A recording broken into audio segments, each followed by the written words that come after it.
और वह खबर छठ पर्व की। छठ महापर्व का आज तीसरा दिन है। खरना का प्रसाद ग्रहण करने के बाद 36 घंटे का निर्जला उपवास पर व्रती हैं।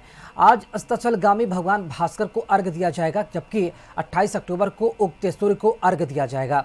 इस महापर्व में सूर्यदेव और छठी मैया की पूजा का विधान है। छठ का व्रत महिलाएं संतान की लंबी उम्र और सुख समृद्धि के लिए रखती हैं। शास्त्रों के अनुसार कार्तिक मास में सूर्य अपनी नीच राशि में होते हैं और इसलिए सूर्यदेव की विशेष उपासना की जाती है। छठी मैया को संतान, समृद्धि और परिवार की रक्षा करने वाली देवी माना जाता है। ऐसा माना जाता है कि छठ पूजा की शुरुआत भगवान राम से हुई थी। कहा जाता है कि जब भगवान राम अयोध्या लौटे तो उन्होंने और माता सीता ने सूर्यदेव के सम्मान में व्रत रखा और डूबते सूर्य के साथ ही व्रत तोड़ा। यही आगे चलकर छठ पूजा कहलाया।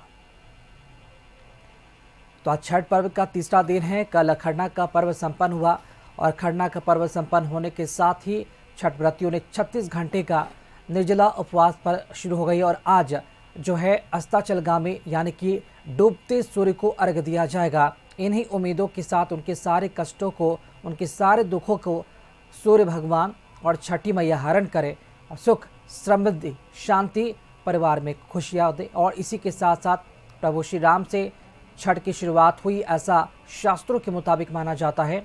और आज छठ पर्व का तीसरा दिन है और कल उदयमान सूर्य को अर्घ्य देने के साथ ही पारण किया जाएगा और उसके बाद छठ पर्व के समापन होगी।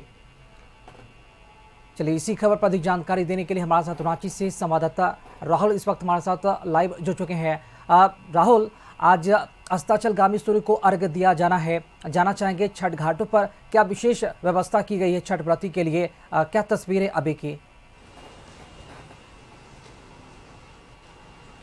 देखिए, रांची राजधानी के बड़े छोटे तालाब हो या डैम हो, सभी जगह पर प्रशासन की ओर से पुख्ता इंतजाम किया गया है और छठ व्रतियों को किसी तरह की दिक्कत ना हो, किसी तरह की परेशानी ना हो, इसका विशेष ख्याल रखा गया है। हम इस समय अरगोड़ा इस तालाब पे मौजूद हैं। अरगोड़ा तालाब के नाम से इस तालाब को जाना जाता है और इस तालाब को आप देख सकते हैं किस तरीके से इससे पहले बैरिकेड्स किया गया है कि पानी तालाब में अधिक है और इस अधिक पानी की वजह से व्रती गहरे पानी में न उतरे, जो लोग उनके साथ आते हैं वो गहरे पानी में न उतरे, इसका विशेष ख्याल रखा गया है। रेड रिबन लगाया गया, उसके साथ बांस लगाकर बैरिकेड किया गया है पानी के अंदर।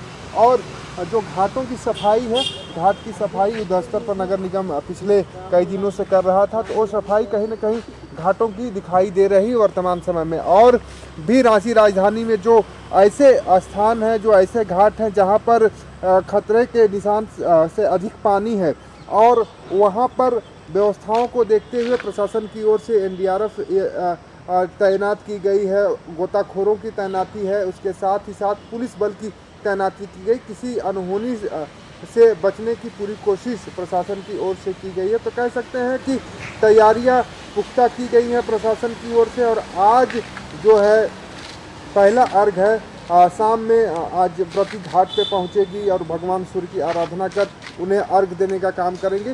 कह सकते हैं कि छठ महापर्व अपने आप में एक अलग पहचान दिलाने वाला और प्राकृतिक से जुड़ा हुआ पर्व है और आज उसकी जो पहले अर्घ की है शुरुआत हुई। हालांकि 2 दिन पहले ही इस पर्व की शुरुआत होती है। कुल 4 दिनों तक चलने वाला ये पर्व अपने आप में खास होता है। और देख सकते हैं किस तरीके से तालाबों की साफ सफाई की गई है। किसी तरह की गंदगी तालाब के अंदर फिलहाल नहीं दिखाई दे रही, क्योंकि अक्सर देखा जाता था कि छठ के समय भी तालाबों की साफ सफाई मुकम्मल नहीं हो पाती थी, लेकिन इस बार प्रशासन ने युद्ध स्तर पर तालाबों की साफ सफाई किया है। और कोशिश प्रशासन की ओर से यही रहा कि व्रती जब तालाब में आए, घाट पर आए, तो उन्हें एक स्वच्छ पानी मिले और इससे कि वो अपना व्रत अच्छे तरीके से कर सकें और कोई दिक्कत ना हो, इसका भी विशेष ख्याल रखा गया है प्रशासन की ओर से।